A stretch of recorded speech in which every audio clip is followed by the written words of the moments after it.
भगवद गीता अध्याय 13।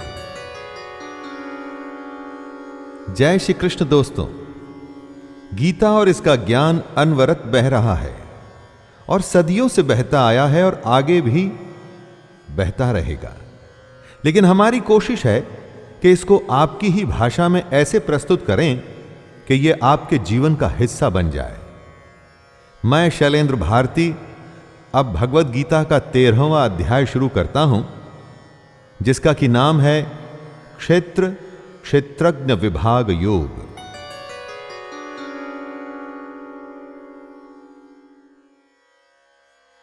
अर्जुन उवाच प्रकृतिं पुरुषं चैव क्षेत्रं क्षेत्रज्ञमेव च एतद्वेदितुमिच्छामि ज्ञानं ज्ञेयं च केशव।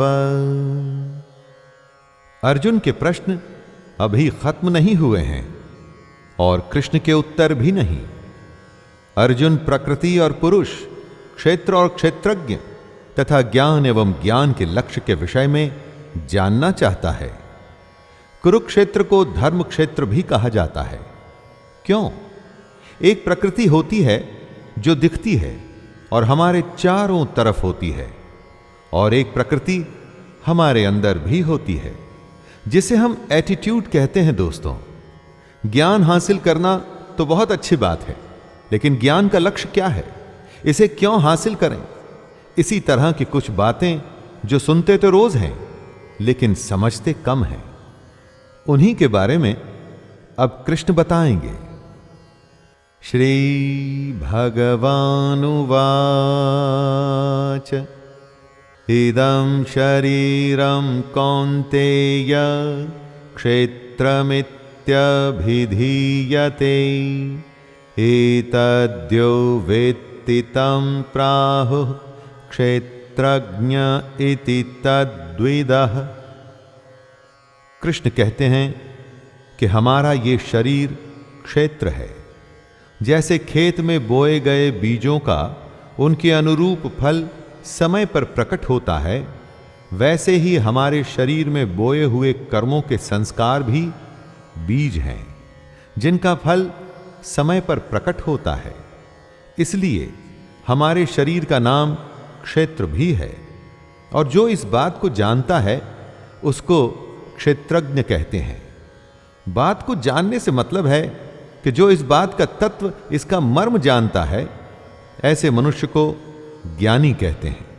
जिस तरह से एक किसान अपने क्षेत्र का ध्यान रखता है, ठीक वैसे ही हमें भी अपने शरीर का ध्यान रखना होता है।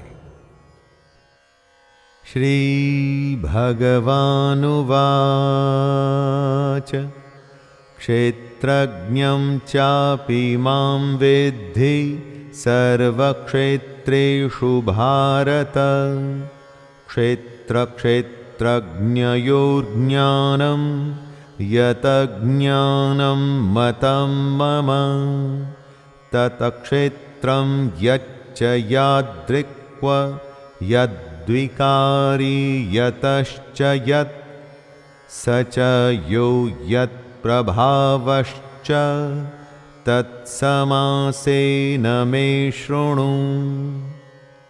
जहां पर कुछ होता है उसे शरीर या क्षेत्र कहते हैं, और इस होने का जहां पर प्रभाव पड़ता है, असर होता है, उसे क्षेत्रज्ञ कहते हैं। बात बड़ी सूक्ष्म है, बारीक है, इसे बड़े ध्यान से समझना पड़ेगा। दोस्तों, हम अपने शरीर से अलग हैं।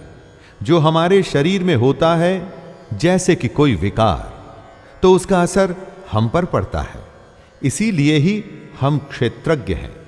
जैसे कि खेत में खाद, बीज और पानी आदि डाला जाता है तो उसका असर उसकी फसल पर पड़ता है, ऐसे ही हम जो भी अपने शरीर के साथ करते हैं, उसमें अच्छे बुरे संस्कार जब डालते हैं तो उसका असर हम पर पड़ता है, हमारे कर्मों पर पड़ता है। ऋषिभिर्बहुधा गीतं छन्दोभिर्विविधैः पृथक् ब्रह्मसूत्र पदश्चैव हेतुमद्भिर्विनिश्चितः। बहुत बड़े बड़े ऋषियों ने क्षेत्र और क्षेत्रज्ञ का तत्व बताया है। कितने ही विविध मंत्रों द्वारा इसको विभाग में बांटकर बताया गया है। यहां तक कि ब्रह्म सूत्र के पदों द्वारा भी क्षेत्र और क्षेत्रज्ञ का तत्व बताया गया है। मतलब अब कृष्ण उसी बात को हमें बताएंगे जो वेदांत महर्षि और ब्रह्म सूत्र भी कहते हैं। गीता सारे उस ज्ञान का संचयन है जो हमारे वेदों और उपनिषदों में समाहित है। दोस्तों, हमारे ऋषियों की हजारों वर्षों की साधना के बाद का हासिल किया हुआ ज्ञान गीता के 18 अध्यायों में चुन चुन के बताया गया है। इसी बात की तरफ कृष्ण इशारा कर रहे हैं। महाभूतान्यहंकारो बुद्धिरव्यक्तमेव च इंद्रियाणि दशैकं च पंचचेन्द्रियगोचरः इच्छाद्वेषः सुखं दुःखं संघातश्चेतना धृतिः एतत् क्षेत्रं समासेन सविकारमुदाहृतम्। कृष्ण क्षेत्र के बारे में बताते हुए कहते हैं, 5 महाभूत यानी कि अग्नि, जल, वायु, आकाश और पृथ्वी इस क्षेत्र का स्वरूप है। 5 महाभूत के साथ अहंकार, बुद्धि, हमारी मूल प्रकृति तथा 10 इंद्रियां ही वो विकार हैं जिससे हमारे इस क्षेत्र का स्वरूप बनता है।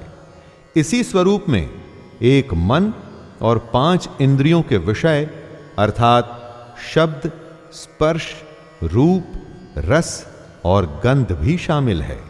इन सब के अलावा इच्छा, द्वेष, सुख, दुख, स्थूल देह का पिंड, चेतना और धैर्य भी क्षेत्र के विकार हैं। दोस्तों, जिन जिन साधनों से हम इस दुनिया से डील करते हैं, एक तरह से वो सारे विकार माने गए हैं शरीर रूपी क्षेत्र के। हमारे इसी क्षेत्र में बोया गया अच्छा या भला संस्कारों के रूप में उगता है। जैसे किसान अपनी खेती काटता है, वैसे ही हम अपने संस्कार, अपने कर्म काटते हैं। अमानित्वम दंभित्वम अहिंसा क्षान्तिरार्जवम् आचार्योपासनं शौचं स्थैर्यमात्मा विनिग्रह। इस श्लोक में कृष्ण क्षेत्रज्ञ के बारे में बता रहे हैं कि क्या होता है क्षेत्रज्ञ, जो क्षेत्र के तत्व को समझता है, यानी कि श्रेष्ठता के अभिमान का अभाव, घमंड का अभाव, किसी भी प्राणी को किसी भी प्रकार से न सताना, क्षमा करने का भाव, मन और बोलने में सादगी, श्रद्धा और भक्ति के साथ गुरु की सेवा, बाहर भीतर की शुद्धि यानी कि खाना पीना और जीवन भी शुद्ध और अंदर का मन भी शुद्ध। इन सब के साथ में अंतःकरण की स्थिरता भी यानी कि स्टिलनेस ऑफ द माइंड क्षेत्रज्ञ होता है। दोस्तों, अपने को, अपनी आत्मा को, अपने अस्तित्व को जानना और उसे आचरण में लाना ही क्षेत्रज्ञ कहलाता है। इंद्रियार्थेषु वैराग्यम् अहंकार एव च जन्म मृत्यु जरा व्याधि दुख दोषानुदर्शनम्। क्षेत्रज्ञ की ही परिभाषा को समझाते हुए कृष्ण कह रहे हैं कि इस लोक और परलोक के संपूर्ण भोगों में आसक्ति का अभाव होना चाहिए। हमारे इस लोक के लालच में ही हर कोई फंसा हुआ है। घर, पैसा, आराम की जिंदगी, और इतना ही नहीं, जो इस लोक के लालच से बचा है वो परलोक के लालच में फंसा है, जैसे कि स्वर्ग। इन दोनों लोकों की आसक्तियों से हमें कैसे बचना है, यही क्षेत्रज्ञ है। क्षेत्रज्ञ बनाने के लिए हमें यह भी सोचना जरूरी है कि हम में अहंकार का भी अभाव कैसे हो। जन्म, मृत्यु, जरा और रोग आदि में दुख और दोष क्यों होते हैं, इसके बारे में बार बार विचार करना ही क्षेत्रज्ञ है। असक्तिरनभिष्वंगः पुत्रदार ग्रहादिषु नित्यं च समचित्तत्वम् इष्टानिष्टोपपत्तिषु। जब भी मनुष्य जन्म होता है तो घर होता है, विवाह होता है, स्त्री के साथ संतान होती है, घर में धन आता है, और यह क्रम हर जन्म में निरंतर चलता ही रहता है।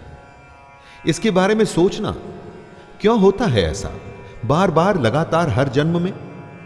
जब कोई इसके बारे में सोचना शुरू करेगा दोस्तों, तभी तो ज्ञान का द्वार खुलना शुरू होगा।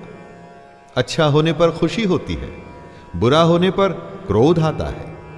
एक जन्म में ही ऐसा हर रोज होता है। ऐसा कब तक चलता रहेगा? सैकड़ों जन्म होंगे तो भी आप इसी दुनियादारी में क्या ऐसे ही फंसे रहेंगे? कब अपने चित्त को सम करेंगे? इन बातों के बारे में सोचना ही क्षेत्रज्ञ है।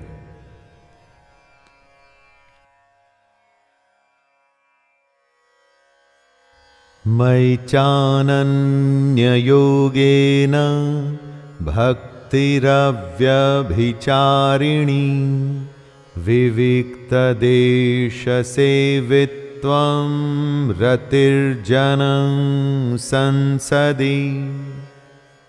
क्षेत्रज्ञ वही होता है जिसमें क्षेत्र के बारे में ज्ञान होता है।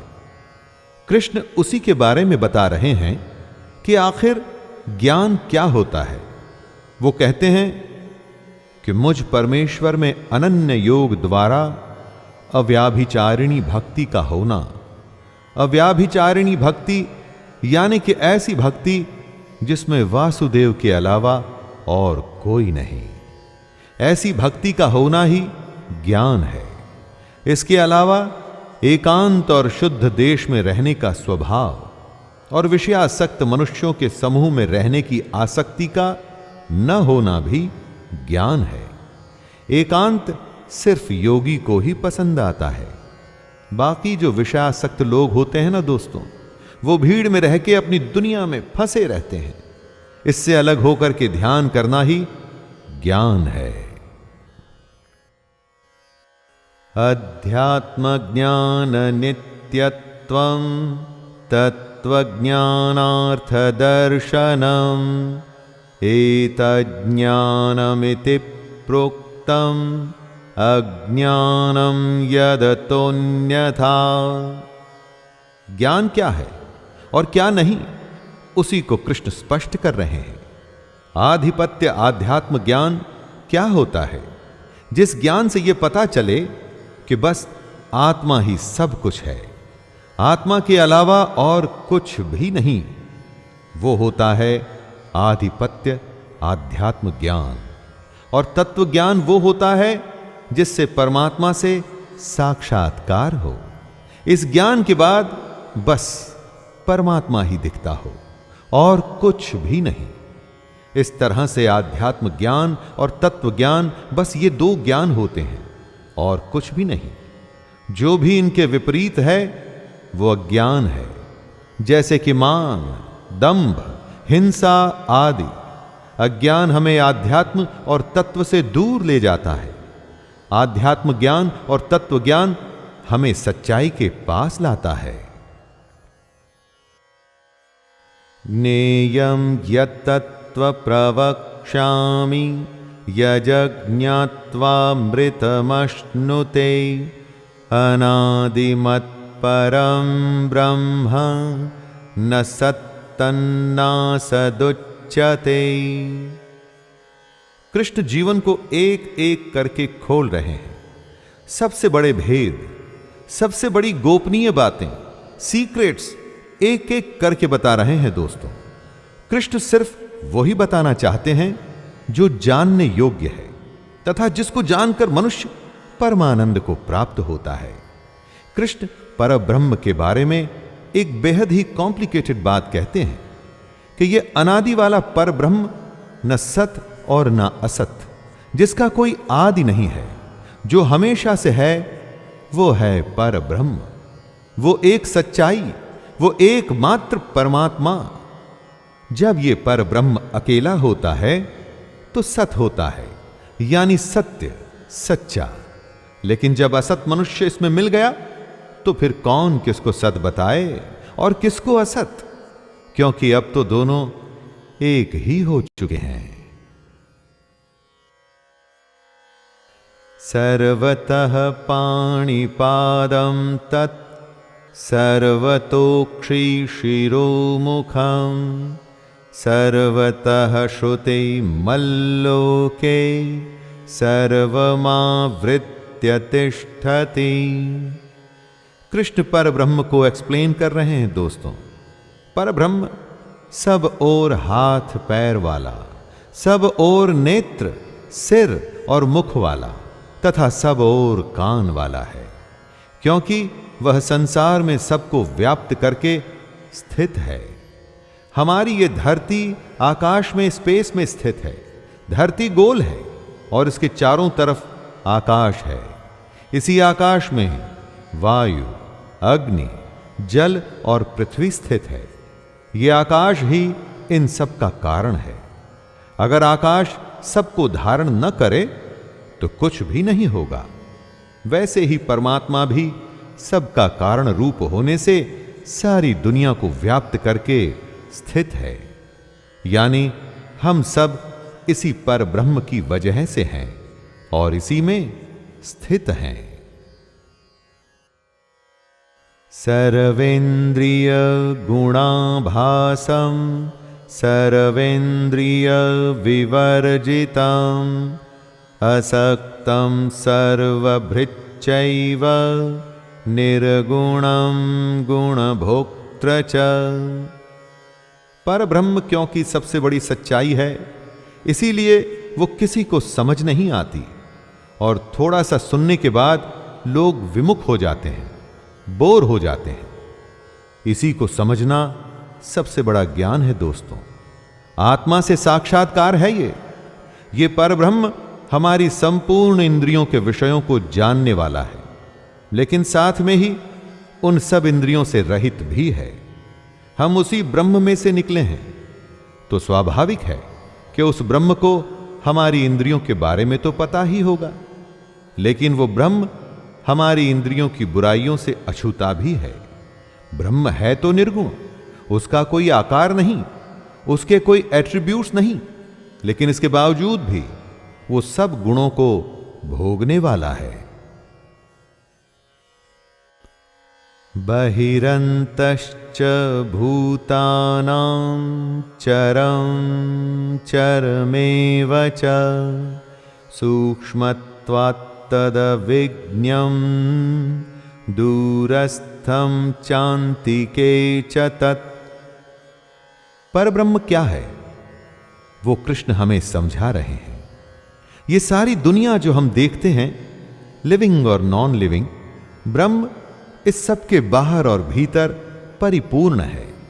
हमारे अंदर उसी का अंश है, यानी हमारी आत्मा, और बाहर तो सिर्फ वो ही है जो अलग अलग रूप में हमें देखता है। कभी स्वयं में, पहाड़ और नदी में इस ब्रह्म को, परमात्मा को देखने की कोशिश करिएगा दोस्तों। यही तो सबसे बड़ा योग है। ब्रह्म को ऐसे समझने की कोशिश करिए जैसे सूर्य की किरणों में स्थित हुआ जल सूक्ष्म होने से हमारे जानने में नहीं आता है। एटमॉस्फेयर में मौजूद मॉइस्चर भी हमें दिखाई नहीं देता।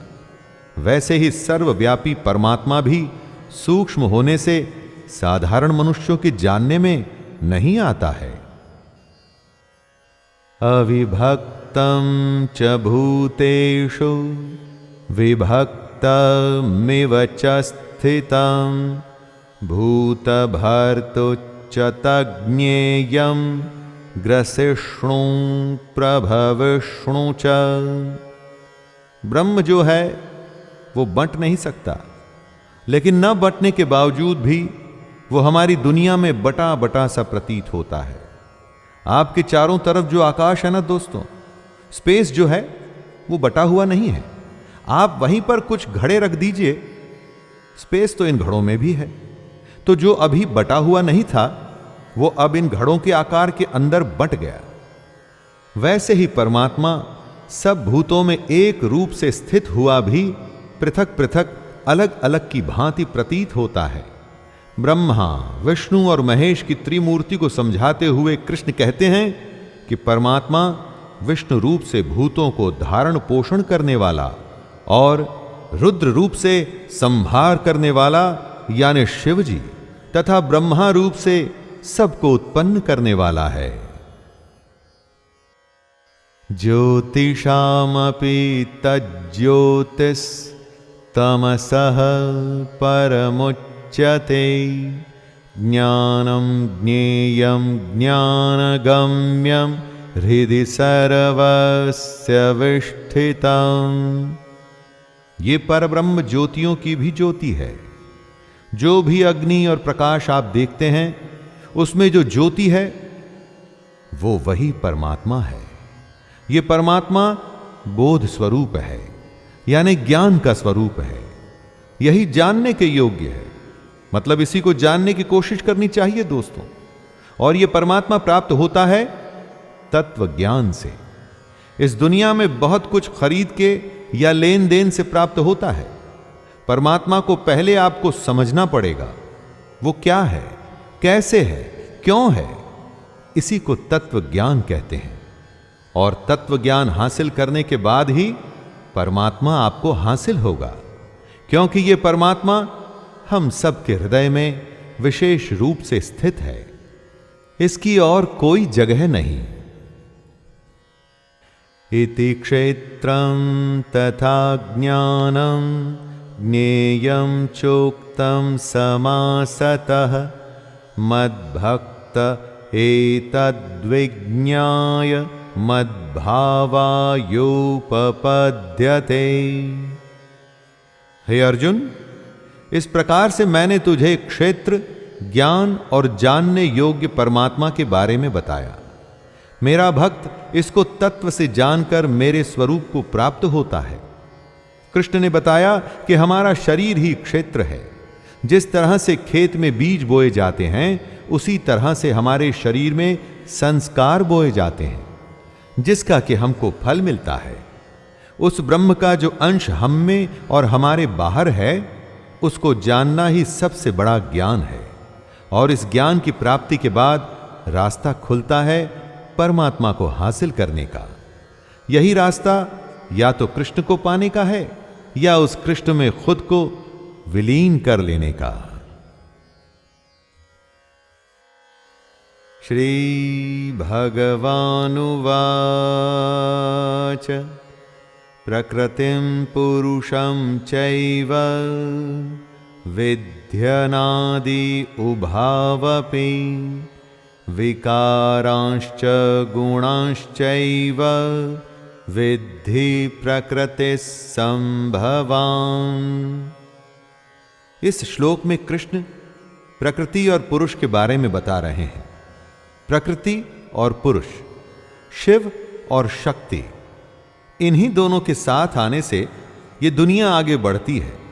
लेकिन क्या है ये प्रकृति और पुरुष? कृष्ण कहते हैं कि अर्जुन, तो इन दोनों को अनादि जान, यानी कि दोनों ही हमेशा से हैं, सनातन हैं। और साथ में हमारे अंदर जो राग द्वेषादि विकार हैं वो भी प्रकृति से ही उत्पन्न होते हैं। किसी के लिए प्रेम या द्वेष जैसे भाव इसी प्रकृति में से आते हैं। और सात्विक, राजसिक और तामसिक तीन गुणों से बने जो पदार्थ होते हैं वो भी इसी प्रकृति से ही उत्पन्न होते हैं। श्री भगवानुवाच कार्यकरण कर्तृत्वे हेतुः प्रकृतिरुच्यते पुरुषः सुख दुःखानां भोक्तृत्वे हेतुरुच्यते। दोस्तों, कार्य और करण को समझिए। कार्य में क्या क्या आता है उसकी लिस्ट जानिए। कार्य यानी 5 महाभूत, आकाश, वायु, अग्नि, जल और पृथ्वी, तथा शब्द, स्पर्श, रूप, रस, गंध। आइए अब करण को जानें। बुद्धि, अहंकार और मन, तथा श्रोत्र, त्वचा, रसना, नेत्र और घ्राण एवं वाक, इसके अलावा हाथ, पैर, उपस्थ और गुदा। कार्य और करण दोनों प्रकृति से ही उत्पन्न होते हैं। इन्हीं कार्य और करण की वजह से पैदा होते हैं सुख और दुख। इन सुख और दुख को भोगने वाले को कहते हैं पुरुष। इस डेफिनेशन से आपको पुरुष और प्रकृति को समझने में आसानी होगी दोस्तों। पुरुषः प्रकृतिस्थो हि भुंगक्ते प्रकृतिजान् गुणान् कारणं गुणसंगोस्य सदसद्यो निजन्मसु। पुरुष प्रकृति के बीच में खड़ा है और प्रकृति से पैदा हुए गुणों को वो भोगता है। इन गुणों को वो जिस तरह से भोगता है अथवा इन गुणों के साथ वो जिस तरह का होता है, वही आगे जाके अच्छी या बुरी योनि में जन्म लेने का कारण बनता है। जब सात्विक गुणों में आप समय बिताते हैं तो देव योनि में पैदा होते हैं। रजोगुण के संग से मनुष्य योनि मिलती है और तमोगुण यानी कि तामसिक गुणों के संग से पशु आदि नीच योनियों में जन्म होता है। दोस्तों, नीच से यहां अर्थ बुरे या गिरे हुए का नहीं है, बल्कि यह है कि वो योनि जो मनुष्य के जैसे सोच नहीं सकती, वो सोचती है जैसे पशु सोचता है। उपद्रष्टानुमन्ता च भर्ता भोक्ता महेश्वरः परमात्मेति चाप्युक्तो देहेस्मिन् पुरुषः परः। हमारे अंदर जो आत्मा है वास्तव में वो ही परमात्मा है, और क्योंकि ये हमारे अंदर है तो भी जो भी हम करें ये उसकी साक्षी है, विटनेस है दोस्तों, जिसे उपदृष्टा भी कहते हैं। इसके अलावा आत्मा अनुमंता भी होती है। अनुमंता का अर्थ होता है अनुमति देने वाली, यानी कि आत्मा अनुमति भी देती है। यही आत्मा भर्ता भी होता है, यानी कि भरण पोषण, हमारा पालन पोषण करने वाली भी। क्योंकि कृष्ण ने ही कहा था कि योगक्षेमं वहाम्यहम्। योग से वो हमारी रक्षा करते हैं, मतलब आत्मा हमें और हमारे योग को बचाती भी है। और आत्मा भोगता भी होती है दोस्तों, यानी कि भोग भी करती है। जब हमारी साधना बढ़ती है, सूक्ष्म होती है, तो आत्मा हमारा यज्ञ और तप ग्रहण करती है। और जब आत्मा हमारी साधना ग्रहण करती है तो वो परमात्मा से मिल जाती है। य एवं वेत्ति पुरुषं प्रकृतिं च गुणैः सह सर्वथा वर्तमानोऽपि न स भूयोऽभिजायते। ये सारी दुनिया माया के होने से क्षणभंगुर, नाशवान, जड़ और अनित्य है। एक शब्द में अगर कहूं तो इम्परमानेंट है दोस्तों, जबकि जीवात्मा नित्य, चेतन, निर्विकार और अविनाशी और उसी परमात्मा का सनातन अंश है। तो आप किसको पाने की कोशिश करेंगे, जो टेम्पररी है या जो परमानेंट है? इसी सब के ज्ञान को पुरुष और प्रकृति को तत्व से जानना कहते हैं। इस प्रकार पुरुष को और गुणों के सहित प्रकृति को जो मनुष्य तत्व से जानता है, वह सब प्रकार से कर्तव्य कर्म करता हुआ भी फिर नहीं जन्मता। जो इस सबसे बड़े ज्ञान को प्राप्त कर लेता है, वो जन्म मरण के चक्कर से बच जाता है। ध्यायेनात्मनि पश्यन्ति केचिदात्मानमात्मना अन्ये सांख्येन योगेन कर्मयोगेन चापरे। परमात्मा एक है, उसे देखने के अलग अलग तरीके हैं।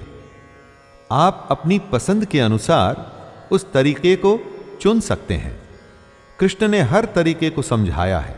उस परमात्मा को कितने ही मनुष्य शुद्ध हुई सूक्ष्म बुद्धि से ध्यान द्वारा हृदय में देखते हैं, यानी मेडिटेशन से अपने अंदर देख सकते हैं दोस्तों। अन्य कितने ही ज्ञान योग से उसको देखते हैं, यानी सांख्य योग। जब स्वयं की खोज में हम आत्मा का ज्ञान हासिल करते हैं तो परमात्मा मिलता है। और कई लोग इस परमात्मा को कर्म योग के द्वारा भी देखते हैं। जब हम अपने हर कर्म को निष्काम तरीके से कर सब कुछ उस परमात्मा को अर्पित कर देते हैं तो उसे ही प्राप्त होते हैं। अन्ये त्वेवमजानन्तः श्रुत्वान्येभ्य उपासते तेऽपि चातितरन्त्येव मृत्युं श्रुति परायणाः। परमात्मा को प्राप्त करने की कोशिश कई तरह के लोग अपने अपने रास्तों से करते हैं, लेकिन इनके अलावा कई मंद बुद्धि वाले पुरुष भी होते हैं। वो इन सब रास्तों को नहीं जानते, यानी कि साधना, ज्ञान या कर्म योग से वो परमात्मा को प्राप्त करने के तरीकों के बारे में अनजान होते हैं। लेकिन वो दूसरों को सुन के, यानी कि तत्व के जानने वाले पुरुषों को सुनकर ही उनके जैसे उपासना करने लगते हैं।